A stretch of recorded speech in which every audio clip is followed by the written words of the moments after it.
Որը նման չի, բայց։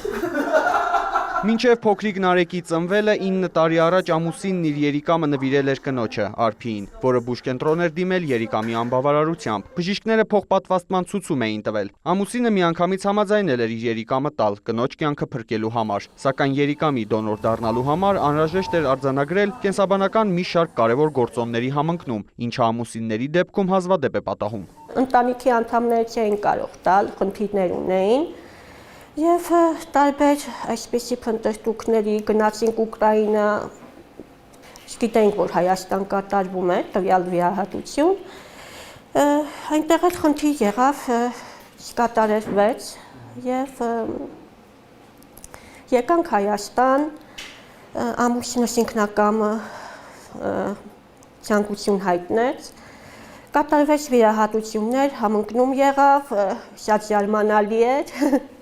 Եվ այդպես վիրահատությունը կատարվեց։ Վիճակագրությունը ցույց է տալիս, որ ավելի շատ դոնորները լինում են կանայք, իգական ներկայացուցիչները,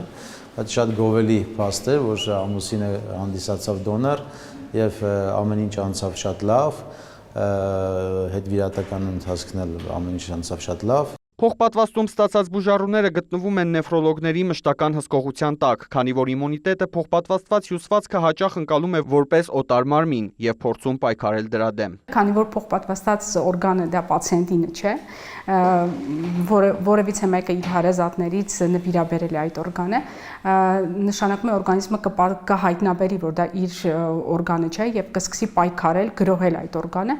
եւ անել ամեն ինչ, որպեսզի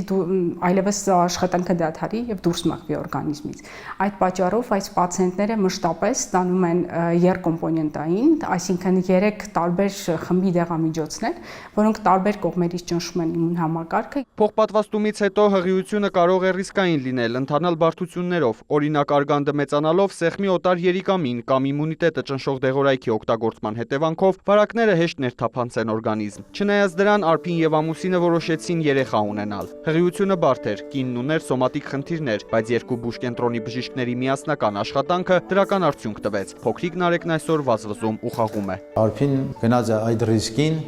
եւ հղիացավ եւ իրենք ունեցան բալիկ, որը շատ նորից գովելի է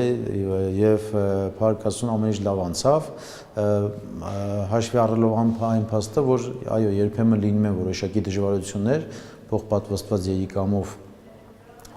պացիենտները ունեն են դժվարություն։ Անշուշտ ամբողջ թիմը շատ մեծ աշխատանք անցկացրեց եւ իրեն տալով կյանք, այսինքն իրեն նվիրելով կյանք, փոխպատվաստումով անկատարելով եւ իրեն նվիրելով կյանք, ստեղծեցին մի իրավիճակ, երբ որ ինքն էլ արդեն կարողացավ մեկ այլ կյանք նվիրել նոր մարդու։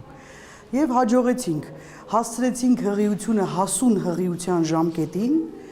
եւ ծնդալուծեցինք պլանային կարգով կեսարյան հատման ճանապարհով։ 33-ամյա Արփին պարբերաբար հետազոտվում է, միաժամանակ ապրում լիարժեք կյանքով, կողքին ունենալով ամենամեծ ձեռքբերումը 1.5 տարեկան Նարեկին։ Արամ Մարանդյան, Մեհեր Կիրակոսյան, լուրեր։